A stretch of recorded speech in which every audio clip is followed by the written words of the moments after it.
इंदिरा युनिव्हर्सिटीमधील 84 विद्यार्थी आणि त्यांच्यासोबतचा स्टाफ जो आहे तो दुबईमध्ये अडकला होता.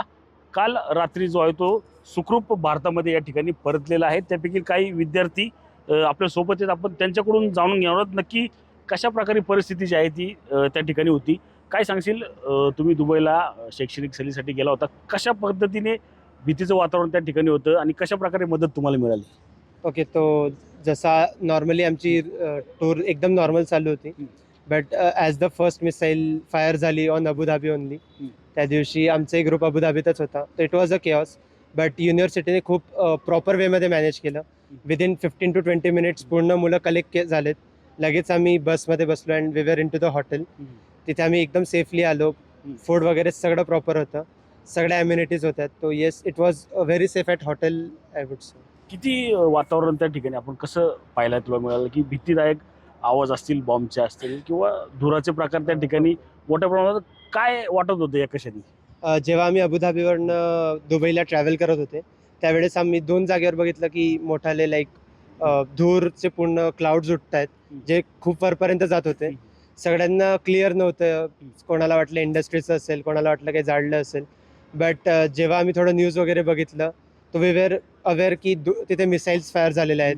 आणि इट वॉज ॲक्च्युली लाईक घाबरण्यासारखं वातावरण होतं. कारण आम्ही रोडवर होते, आम्हालाही भीती वाटत होती एखाद मिसाईल आमच्याकडे येऊ शकते, रोड ब्लॉक होऊ शकतो. बट आम्हाला खूप सेफली हॉटेलला आणता आलं. हॉटेलमध्ये आल्यावर अलार्म्स कंटिन्युअसली वाजत होते फोनवर, जे UAE गव्हर्नमेंटचे होते.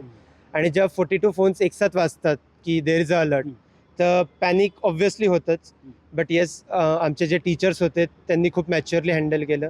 आमचा स्टाफ जो इथून व्हॉट्सअपवर कनेक्टेड होता ते आम्हाला धीर देत होते, त्यामुळे वी सस्टेंड इट. नक्कीच भीतीचं वातावरण जे आहे ते त्या ठिकाणी या सर्व विद्यार्थ्यांनी जे आहे ते पाहिलेल्या ठिकाणी काय सांगशील, कशा प्रकारे वातावरण त्या ठिकाणी होतं आणि काय मनात वाटत होतं तुझ्या? वहाँ का वातावरण थोड़ा डरमय था.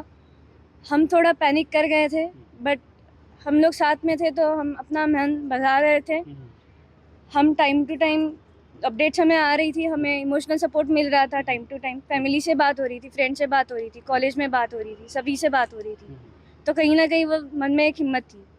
काय सांगाल, अखेर सुटकेचा निश्वास तुम्ही सोडलेला आहे.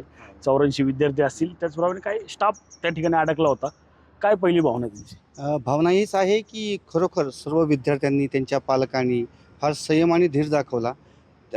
या ठिकाणाहून सुद्धा आमच्या अध्यक्षा डॉक्टर तरिता शंकर मॅडम, आमच्या कुलगुरू डॉक्टर अनघा जोशी मॅम यांनी सुद्धा ज्या ज्या आपल्या ऑथॉरिटीज आहेत त्या सर्व ऑथॉरिटींना वेळोवेळी सर्व डेटा देणं, त्यांचा पाठपुरावा घेणं आणि सर्व पालकांना धीर देणं, हे सर्व अगदी म्हणजे प्रयत्नांची पराकाष्ठा केली. आणि ते सर्व ह्या गोष्टी सगळ्या राबवल्या. आणि कुठं ना कुठं त्यांच्या सर्व प्रयत्नांना आणि शिंदे साहेब, आपले जे डेप्युटी CM एकनाथजी शिंदे साहेब आहेत, त्यांनी जी तत्परता दाखवली, या सर्व प्रयत्नांना यश आलं. आणि खरोखर असं म्हणू शकतो की सुटकेचा निश्वास सोडला. नक्कीच मॅडम, भीतीचं वातावरण होतं, दबाव होता, पालकांचं टेन्शन होतं. कशा प्रकारे प्रयत्न केले? सर, पेरेंट्स को ऑफ कोर्स बहुत ज़्यादा चिंता होती है. हमें बहुत सारी मदर्स ने स्पेशली पूछा था खाना ठीक से मिल रहा है ना. तो हाँ, जिस चीज़ ने हेल्प किया वो ये था कि कंटिन्यूस कम्युनिकेशन मेंटेन था. कम्युनिकेशन ब्रेकडाउन नहीं हुआ था. सो हमें लगातार, बच्चे सिर्फ हमारे ही नहीं, पेरेंट्स से भी संपर्क में थे. हमारी पूरी टीम पेरेंट्स से संपर्क में थी. जैसे ही सैटरडे को ये न्यूज़ आई थी और हमें पता चला था, पहली चीज़ जो हमें तरिता मैम, हमारी प्रेसिडेंट डेजिग्नेटेड चेयरपर्सन, मैम ने बोला था कि पेरेंट्स से लगातार संपर्क में रहना और उन्हें बताते रहना कि बच्चे ठीक हैं. बच्चे एक्चुअली ठीक थे. मतलब होटल बहुत ही सेफ जगह पे था, so that kind of help. बहुत ही सेफ जगह पे था, फैसिलिटीज़ पूरी बच्चों को मिल रही थी, तो वैसी चिंता नहीं थी. पर हाँ, वो दूर थे, कब आएंगे, कितना टाइम लगेगा. सो ऑब्वियसली वो परेशानी, वो एंजाइटी, वो टेंशन, वो पेरेंट्स को भी थी, हमें भी थी और वहाँ बैठे बच्चों को भी थी.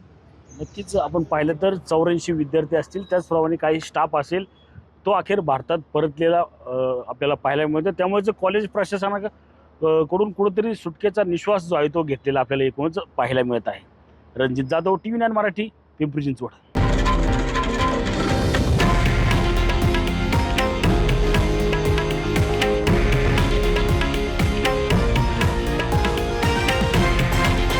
हे आहे देशातील नंबर 1 न्यूज नेटवर्क आणि आपण पाहत आहात TV9 मराठी, एकमेव